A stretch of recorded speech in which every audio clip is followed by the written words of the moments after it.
thought you came back for me. I didn't come back for you.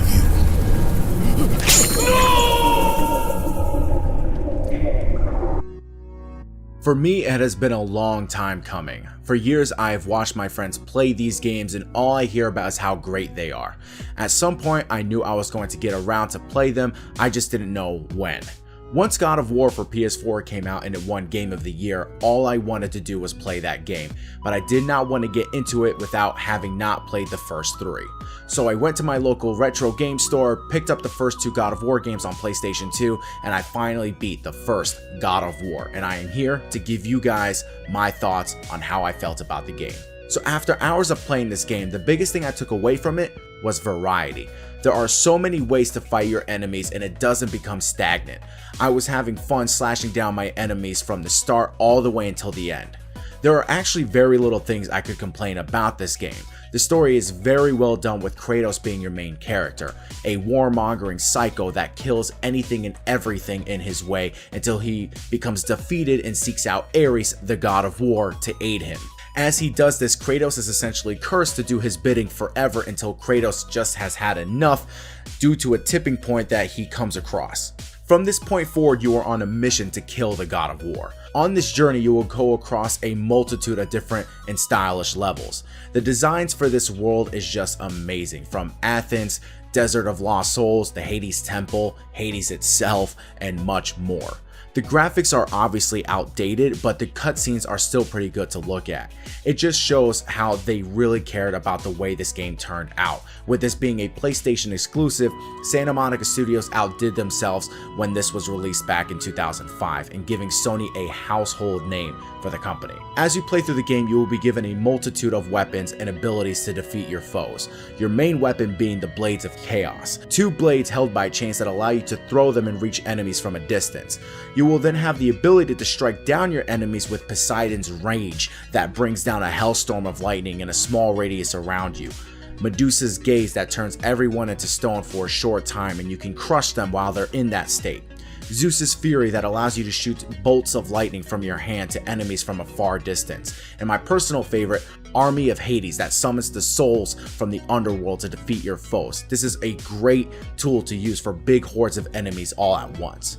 You do have the ability to upgrade these weapons and magic by collecting red orbs from either killing people or finding them in chests. You will also be able to find chests that have the ability to fill up your magic and health bar up. There are moments as well where these chests can be up to you on which one you need the most, but sometimes you will have one that allows you to choose one specifically, like if you need either health or magic, you can choose from the singular chest which one you need. But sometimes it will have that singular chest right next to a specific chest that is either specifically magic or health sitting right next to it. So if you're not even thinking and you're on a level saying, okay, I need health really quickly, oh, here's a chest, I'm gonna take health instead of magic. So you choose health, and then you didn't realize that that singular chest right next to it was just a health chest right there. So the thing also is that whenever you collect the things to help increase back up your magic and health bar, it fills it all the way back up to maximum. So if you accidentally choose health and then you have only a health chest right next to it as well, and you have no magic, but you did it because you just needed the health really quickly and you didn't even think about it, well, now you're shit out of luck and you have no magic until you can find another chest. That just to me didn't make any sense to me. So I don't know why that was a thing, but I don't know, maybe it was just me. I do wish there were more boss levels, to be honest, because I felt like throughout the game that I was just killing so many enemies in my way that I really felt like I wasn't being challenged. Now, when we get to boss fights, I think they are great. However, I am so sick and tired of developers thinking that putting a bombardment of enemies in front of you is what should be considered a challenge. Because at this point, it can just feel lazy, and then at worst, it can be just straight up repetitive.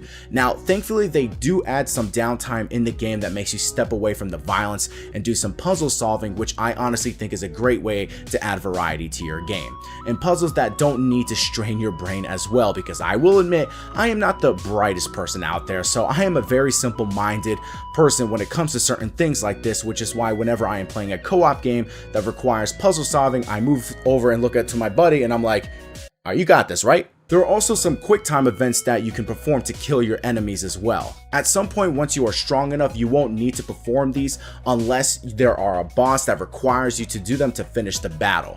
However, if you are in need of health and magic, you can perform these quick time events to gather these to fill up your bars. So it is a good incentive just in case you need it.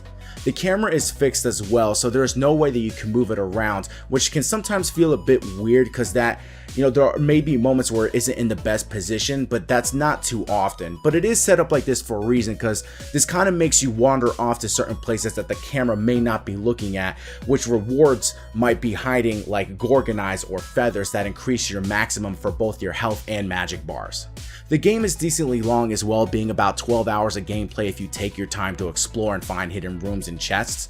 Like I said earlier, I was very satisfied with the game's story and I cannot wait to get to God of War 2. If you haven't played these games yet, then do yourself a favor and pick these games up because they have aged beautifully and still hold up to this day. Guys, my name is Pedro Ordonez, also known as Gamelight7. Please subscribe, comment, like, thumbs up, do whatever you guys can to support this channel. Thank you guys so much for helping me reach my goal of 100 subscribers, and I will see you guys in my next video. Peace out. You again? Oh.